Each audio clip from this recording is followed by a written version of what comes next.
నమస్తే, welcome to our channel. Ambati Rambabu మాజీ నీటిపారుదల శాఖ మంత్రి. ఆయన ఈరోజు డిప్యూటీ సీఎం పవన్ కళ్యాణ్ గారిపై తీవ్ర స్థాయిలో విరుచుకుపడ్డారు. కాకినాడ పోర్టులో ఏదైతే అక్రమ రవాణా జరుగుతుందో రేషన్ బియ్యం, దాన్ని నిన్న డిప్యూటీ సీఎం గారు సీజ్ చేసిన విషయం తెలిసిందే. దీనిపైన ఆయన తీవ్ర వ్యాఖ్యలు చేశారు. దీనికి సంబంధించి మనతో మాట్లాడడానికి ప్రముఖ సామాజిక రాజకీయ విశ్లేషకులు మధుసూదన్ రెడ్డి గారు మనతో ఉన్నారు. ఆయన అడిగి మరిన్ని విషయాలు మనం చర్చిద్దాం. సార్ నమస్కారం. నమస్కారం మాణిక్యం. అంబటి రాంబాబు గారు పవన్ కళ్యాణ్ గారి మీద తీవ్ర వ్యాఖ్యలు చేశారు. అసలు నువ్వు పార్టీలో ఉన్నావా లేవా, మీ ఎమ్మెల్యేల పాత్ర రేషన్ బియ్యంలో ఉంది. అలాగే మంత్రి నాదెండ్ల మనోహర్ గారు, డిప్యూటీ సీఎం పవన్ కళ్యాణ్ గారు ఇమ్మీడియట్గా రాజీనామా చేయండి అని చెప్పి ఆయన ఆగ్రహం వ్యక్తం చేశారు. దీన్ని మీరు ఎలా చూస్తారు? పనిమంతుడికి పనికి మాలినోడికి తేడాగా చూస్తాను నేను. గతంలో 5 ఏళ్లలో నువ్వు మంత్రిగా ఎలాగోబెట్టినావుగా, నీ ప్రభుత్వం ఉందిగా, అంత మాత్రం ఎప్పుడన్నా పోయి చెక్ చేసినవా? అంత మాత్రం నువ్వు ఎప్పుడన్నా చూసినవా? నువ్వు నీటిపారుదల మంత్రిగా ఉండి నోటిపారుదల మంత్రిగా మిగిలిపోయినావు. కానీ అసలు పనిమంతుడికి పనికి మాలినోడికి తేడా అదే. ఇవాళ పవన్ కళ్యాణ్ గారు డిప్యూటీ సీఎం గారు బాధ్యత తీసుకొని ఒక మంచి పని చేశారు. వెళ్ళి దాంట్లో ఉన్న మూలాల్లోకి జొరబడి రీసెర్చ్ చేసి మీరు చేసినటువంటి దోపిడీనంతా వెలుగులోకి తెస్తుంటే దీన్ని పెంచి పోషించింది ఎవరు?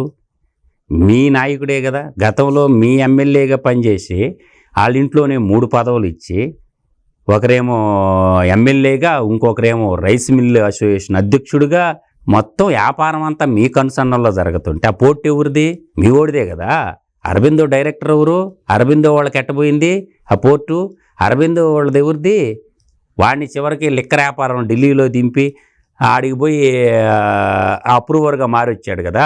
జైల్లో బెయిల్ ఎట్టొచ్చింది? అరబిందో ఆయనకి విజయసాయిరెడ్డి విజయసాయిరెడ్డి వాళ్ళు బంధువే కదా. పోయి ఆయన అడుగు, ఒరే నీకు పోర్టు ఇచ్చింది స్మగ్లర్ బియ్యం ఎక్స్పోర్ట్ చేయమంటానికి కదరా. కేవీ రావు దగ్గర ఉన్న పోర్టు అరబిందో వాళ్ళకి ఎట్టబోయింది? బెదిరించి ఎలా రాపించుకున్నారు? అది కేవీ రావు పోర్టు. అది ఆ పోర్టుని బెదిరించి ఎలా రాపించుకున్నారు?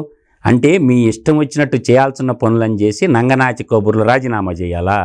ప్రజలు తీర్పిచ్చారు కూటమి ప్రభుత్వానికి తీర్పిచ్చి, మాడు పగిలిపోయే తీర్పిచ్చి 93% స్ట్రైక్ రేట్ తోటి 57% ఓట్లతోటి ఇచ్చిన ప్రభుత్వాన్ని రాజీనామా చేయమంటావా? అసలు మాట్లాడేదానికి ఇలువలు ఉండాలి. ఇప్పుడు నీకు పోలవరం జలవనరుల శాఖ మంత్రిగా నువ్వు ఎలగబెట్టిన ఏమన్నా చెప్పినావు ఎప్పుడన్నా? నీ కాలంలో 2 జలవనరుల మంత్రులుగా పనిచేశారు. ఒక ఆయన రాసి పెట్టుకో, 1% అన్నయ్యా, వీఆర్ కమిటెడ్. డిసెంబర్ 2021, 2022 చివరికి ఏమన్నావు? పోలవరం డ్యాము ఆ ఎన్టీవీ ఇష్టాగోడ్ చర్చిలో కూర్చొని ఒక జర్నలిస్ట్ అడిగారు. అడిగితే నువ్వేమన్నావు? పోలవరం ఎప్పుడు కంప్లీట్ అవ్వద్దంటే అది అలా నాకు తెలియదు అన్నావు. చేతులు ఎత్తేసింది నువ్వే కదా.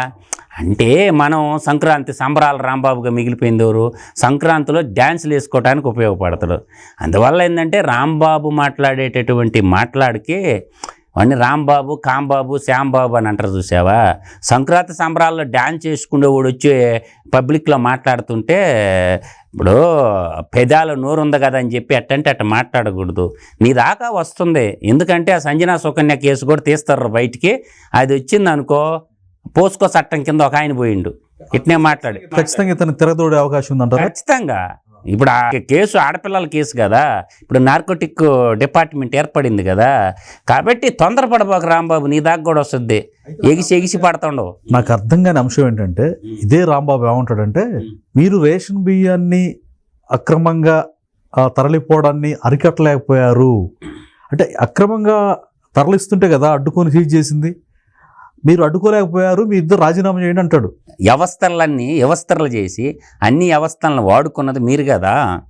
గతంలో మంత్రి మండలి ఎలా ఉంది, నేటి మంత్రి మండలి ఎలా ఉంది? ఈరోజు కూటమి గవర్నమెంట్లో ఉన్న మంత్రులందరూ కానీ పరిగెత్తుతుండ్రు, ఎంపీలు పరిగెత్తుతారు. రాష్ట్ర సర్వతోముఖాభివృద్ధి కోసం ఎవరి పని వాళ్ళు చేసుకుంటారు. ఒకరి పనిలో ఒకరు ఏళ్ళు పెట్టకుండా ఏ మంత్రి పని ఆ మంత్రి చేసుకుంటారు. ఇలా లోకేష్ గారు ఉన్నారు, ఐటీ మంత్రిగా, విద్యాశాఖ మంత్రిగా ఉండి అతని పని ఆయన చేసుకుంటున్నాడు. పరిశ్రమల మంత్రి పరిశ్రమలు చేసుకుంటారు. ముఖ్యమంత్రి పని ముఖ్యమంత్రి చేస్తుండ్రు. డిప్యూటీ సీఎం పని డిప్యూటీ సీఎం చేస్తున్నారు. ఎవరి పని వాళ్ళు చేసుకుంటారు. గతంలో చూసినవా ఈ విధంగా మంత్రి మండలిని? వస్తే బూతు పంచాంగమే కదా. ఏం చేశారో చెప్పర్రా అంటే నవరంధ్రాల పథకాల గురించి మాత్రం మాట్లాడతారు. 730 హామీలు ఇచ్చి సిగ్గు లేకుండా మేము 98% నెరవేర్చినామని చెప్తారనమాట. నేను ఒకటి చెప్తాను, ఇప్పుడు ఒక్కటి గుర్తుపెట్టుకో మాణిక్యం గారు, సార్వభౌమాధికారాన్ని తాకట్టు పెట్టింది ఈడేగా. లోన్లు తెచ్చి సార్వభౌమాధికారాన్ని తాకట్టు పెట్టి లోన్లు తెచ్చింది అన్ని ఇళ్లే కదా, తాగుబోతులు కూడా వదలలేదు కదా. 25 ఏళ్ళు అదే ప్రభుత్వ ఆశల్ని. తర్వాత డెమోక్రటిక్ అనే పదం ఉంటుంది. డెమోక్రటిక్ అంటే ప్రజాస్వామ్యయుతంగా మీది ఎప్పుడైనా పరిపాలన జరిగిందా? అంతా ప్యూడర్లకు ప్రభువే కదా. తాడేపల్లి కొంపలో కూర్చొని ప్రభువు పరిపాలించిండు కదా. తర్వాత రిపబ్లిక్ మీరు బాగా చూడండి. బహుశా జూపూడి ప్రభాకర్ రావు ఒక మీటింగ్లో జనగణమనం పాడుతూ ఉంటాడు, మిగతా వాళ్ళు ఎవరు పాడరు. ఈడు కూడా ఉన్నాడు ఆ రోజు. మనలో రంగులు వేసేవాడు. రంగు ఎందుకు వెలిసిపోయిందా? ప్రభుత్వం బాగానే రంగు తీసేశాడు, గడ్డానికి రంగు తీశాడు, బొచ్చుకు రంగు తీసి పెద్ద మనిషిలాగా పోజులు కడతారు. అప్పుడేమో కుర్రోడ్లాగా డ్యాన్సులు కట్టినాం కదా. నేను ఏంటంటే వీళ్ళ గవర్నమెంట్లో సావర్జన్, తర్వాత డెమోక్రటిక్, తర్వాత రిపబ్లిక్, గణతంత్రము ఒక్కటే నేను చెప్తున్నా. గణరాజ్యము అంటాం కదా.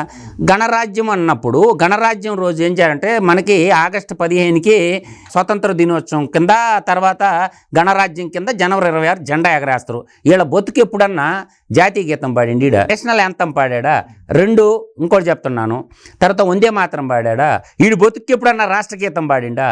కాబట్టి ఈ 3 గీతాలు పాడిన వాళ్ళు ఏం చేయాలా? నేను మేధావునని విరుచుకుపడేటువంటి జూపుడు ప్రభాకర్ ఆ రోజు నేషనల్ అంతం పాడలేక అది అవమానం కింద కేసు పెట్టడు. జాతీయ గీతాన్ని అవమానం చేసినందుకు కేసు పెట్టి, అసలు చాలా పెద్ద కేసు అది. జాతీయ గీతాన్ని 52 సెకండ్లో పాడాలా, దాన్ని అవమానించినందుకు కేసు పెట్టి బొక్కలు వేయాలి వీళ్ళందరినీ. ఇప్పుడు జాతీయ పతాకాన్ని జాతీయ గీతాన్ని అగౌరవపరిచిన స్థానంలో ఈ జగలక్కునుండు, తొక్కలక్ జగలక్ అంటారు చూసినా. కాబట్టి దాని మీద కూడా కేసు రిజిస్టర్ చేయొచ్చు. ఆ వీడియోలన్నీ బయటికి తీసి కనీసం రాష్ట్రగీతమైన మా తెలుగు తల్లికి మల్లెపూదండ, మా కన్న తల్లికి మంగళహారతులని పడకలేని పనికిమాలిన ఈ బ్యాచ్ గురించి మనం డిస్కషన్ చేసి నా బోటి ఉన్న అడిగేది ఏంటి? ఇప్పుడు సెక్యులరిజం అన్నాడు, ఉన్నదా సెక్యులరిజమా? సోషలిజం అన్నారు. ఆ పదాల కన్నా అర్థం తెలుసు వీళ్ళక? నేను చెప్పిన ఈ 5 పదాల కన్నా అర్థం తెలుసా? అందువల్ల ఈ 5 పదాలు ఏడున్నాయి గడిచిన 5 ఏళ్ళు. ఇప్పుడు సెక్యులరిజం అంటే మతరహిత రాజ్యం. కాబట్టి దాని తర్వాత సోషలిజం స్వామ్యవాదంలో ఇవాళ అంగన్వాడీ టీచర్లు, వర్కర్లు, యూటీఎఫ్ టీచర్లు ప్రశ్నించిన ప్రతి గొంతుకుల మీద నిర్బంధం వేసి అణిచేశారు కదా, ఉక్కుపాదం మోపావు కదా. కాబట్టి ఒక నిరంకుశవాద కింద నువ్వు ఉంటూ ఇప్పుడు రాజీనామా చేయాలా? ఎందుకు రాజీనామా చేయాలని నేను అంటున్నా. బీపీసీఎల్ తెచ్చినందుకు రాజీనామా చేయాలా? మెట్టల్ నిప్పాన్ స్టీల్ కంపెనీ తెచ్చినందుకు రాజీనామా చేయాలా?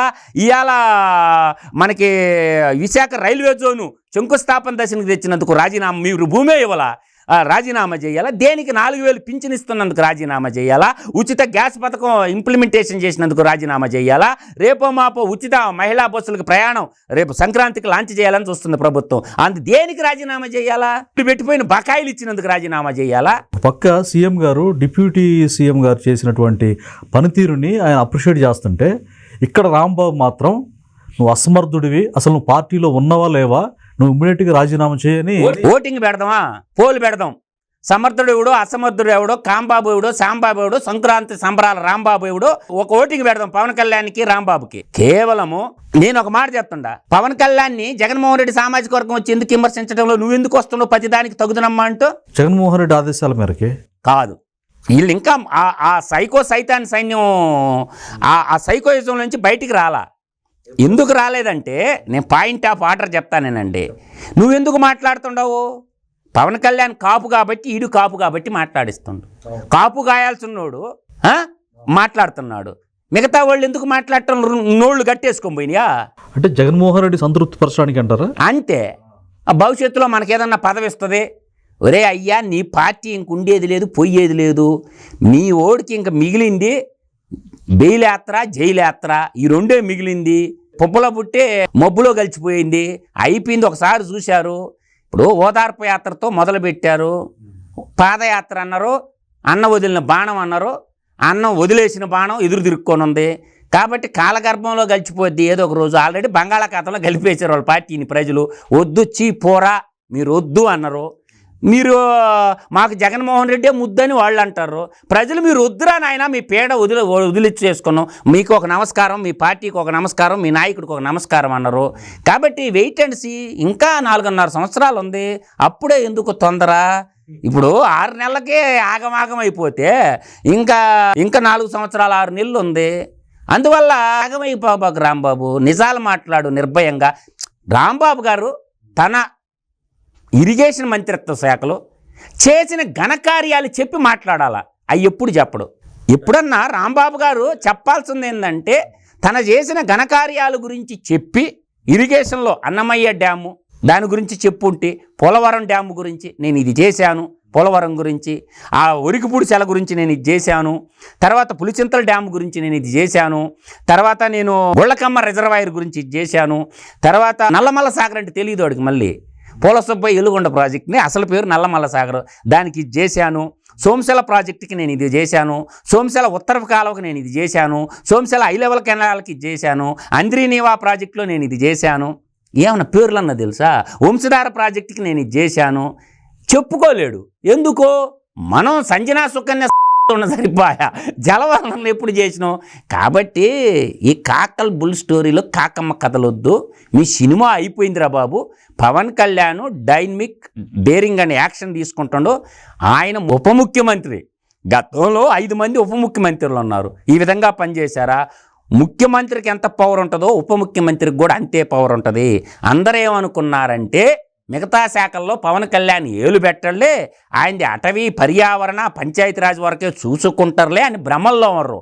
ఉప ముఖ్యమంత్రిగా ఏ శాఖలోనైనా ఏలు పెట్టచ్చు, ఎక్కడికి పోయి అయినా ఎంక్వైరీ చేయొచ్చు. ఆ రైట్ పవన్ కళ్యాణ్ గారికి ఉంది. కాబట్టి ఉప ముఖ్యమంత్రి పవర్ ఏంటో చూపిస్తుండు. పవన్ కళ్యాణ్ గారు తగ్గేదేలే, తగ్గొద్దు. పవన్ కళ్యాణ్ గారు అన్ని డిపార్ట్మెంట్లో ఏలు పెట్టండి. ఎక్కడ అవినీతి ఉన్నా వెలికి బయటికి తీసి మక్కిలు ఎరగదీయమని నేను చెప్తుండా. తొందరగా వాడిని జైల్లో వేసేయండిరా స్వామి. ఆ వీడియో ఉంది కదా ఒకటే, దరిద్రం వదిలిపోద్ది, రాష్ట్రానికి బట్టిన దరిద్రం వదిలిపోద్ది అని చెప్పగలను. చివరిగా చెప్పండి మధుసూదన్ రెడ్డి గారు, ఆయన సంజనా సుకన్య అనే మాటలు అందరికీ ప్రపంచం అంతా చూశారు. తర్వాత ఆయన ఇదే విషయాన్ని ఒక ప్రతిపక్ష నాయకుడు, ఒక అతను శాసనసభ సభ్యుడు, నువ్వు గంట అరగంట అని అంటావు అని చెప్పేసి ఆయన కౌంటర్ ఇస్తే అది సహించలేక నిజం మాట్లాడేసరికి గంట కాదు మొత్తం కావాలి నువ్వే అంటాడు. ఎందుకని బొక్కలో వేయకూడదు? నీకు ప్రొసీజర్ ఉంటుంది, మీకు అర్థం కావటంలా, వాళ్ళకి ఇంకా ఎలగటంలా. ముందు ఒక పెద్ద వటవృక్షం ఉంటుంది. వటవృక్షాన్ని పెకిలించాలంటే ఫస్ట్ చిన్న ఏర్లు కత్తిరిస్తారు. ఎందుకంటే ఇన్ఫర్మేషన్ రావాలంటే ఏం చేయాలంటే ఈ పిల్ల ఏర్లు ఉంటాయి చూసినావా, స్ట్రీమ్స్ అంటారు ఇంగ్లీష్లో. పిల్లవాగులు కలిసి పెద్ద నదిగా తయారవుద్ది కదా. వీళ్ళ అవినీతి అమెరికా దాకా, ఆంధ్రా నుండి అమెరికా దాకా పోయి ఉంది. కాబట్టి పిల్లేరులను పట్టుకుంటే మిమ్మల్ని ఎవడు చేయమని అంటే బలానోడు, ఇట్లా ఏంటంటే కుంగుటేరు దాకా వస్తుంది. అంటే కుంగుటేరు అంటారు. అది చిన్న గాలిదోలనే పడిపోద్ది, అది పెద్ద సమస్య కాదు. పిల్లేర్లు బలంగా పట్టుకుంటాయి చెట్టుని ఎప్పుడు కూడా. ముందు పిల్లేర్లు కత్తిరిస్తారు. తర్వాత ఈ స్టంప్స్ ఉన్నాయి చూసావా, ఈ ఎమ్మెల్యేలు మంత్రులు ఈ స్టంప్స్ కాడికి వస్తుంది అనమాట. ఇప్పుడు ఇది అయిన తర్వాత నెక్స్ట్ ఎపిసోడ్ ఆడికి వస్తుంది, ఎమ్మెల్యేలకి మంత్రుల కాడికి. తర్వాత కుంగుటేరు జగ్గలక్కు ఆడదాకా వస్తుంది, కలికాల జగనాసురుడి దాకా వస్తుంది. అర్థం చేసుకోండి కొద్దిగా. గవర్నమెంట్ యాక్షన్ ముందు స్లోగా పిల్లేర్లన్నీ కట్ చేస్తుంది. తర్వాత స్టంప్స్ ఉంటాయి, ఆ సైడ్ ఈ సైడ్ పోయినాయి. ఇంకా ఆ యాక్షన్ రేపు జనవరి తర్వాత స్టార్ట్ అవుద్ది. ఆ యాక్షన్ వచ్చినప్పుడు ఈ అవినీతిలో పాల్గొన్న మంత్రులు, ఇప్పుడు బొత్స సత్యనారాయణ విద్యాశాఖ మంత్రిగా ఎలగబెట్టి ట్యాబులు కుంభకోణం ఉంది, విడుదల రజనీ కుంభకోణం ఉంది. ఈ మంత్రులు చేసిన కుంభకోణాలన్నీ బయటకు వస్తాయి. ఆ వచ్చినప్పుడు ఆడదాకా బద్ది, ఆటోమేటిక్గా అల్టిమేట్గా ఎవరికి అడుగుబద్ది, వాళ్ళ సైకో ముఖ్యమంత్రి కాడికి దాకపోద్ది. అందువల్ల ఏంటంటే పిల్లేర్లు కట్ చేస్తారు ఇప్పుడు, తర్వాత స్టంప్స్కి వస్తే తర్వాత కుంగుటేరు దాకా వస్తుంది. ఏం ఇబ్బంది లేదు, తొందరపడబాకు రాంబాబు. ఇరిగేషన్లో జరిగిన అన్యాయాలు, ఇరిగేషన్లో దోచేసిన డబ్బు అంటే లోడకుండా బిల్లులు చేసుకుని రాయలసీమలో చాలా చేశారు. ఈ భోగోతాలు పని చేయకుండా ఒకే కంపెనీకి చాలా డబ్బు కట్టబెట్టారు. అవి కూడా లోడతారు. తొందర ఎందుకు? ముందరుంది ముసళ్ళ పండగ, అంతే. తొందర ఎందుకు? సంక్రాంతి ఇంకా రాలా సంబరాలు చేసుకోవటానికి రాంబాబు. సంక్రాంతి వస్తే అప్పుడు తెలిసద్ది ఆ చలి మంటలు ఎలా ఉంటాయో. ప్రజలు గుండె మంటలతోటే మీకు పొగబెట్టి పంపించారు. ఇంకెళ్ళకి బతికింది వాళ్ళది బెయిలు జైలు మధ్య ఊగిసలాడుతున్న పార్టీ. కాబట్టి ఆ జైలు బెయిలు కథలు చూసుకోండి అంతే తప్ప ప్రజలు మిమ్మల్ని మర్చిపోయారు. మీ గురించి పట్టించుకునే దానికి ప్రజలకు అంత ఓపిక కూడా లేదు. ప్రశాంతంగా ఉంది సీమాంధ్ర నేల. అందువల్ల ప్రజలు ప్రశాంతంగా ఉర్రు. తుత్తర మాత్రం వేళక ఉంది, అధికార యామోహం తుత్తర. రైట్. కూటమి ప్రభుత్వం పక్కా క్లారిటీతో ఉంది. ప్రతి ఒక్కరిని కూడా చట్ట ప్రకారం శిక్షిస్తారని చెప్పి మధుసూదన్ రెడ్డి గారు చెప్తున్నారు. ఇది ఈరోజు అంశం. మరొక అంశంతో మరో వీడియోలో కలుద్దాం. నమస్కారం. నమస్కారం.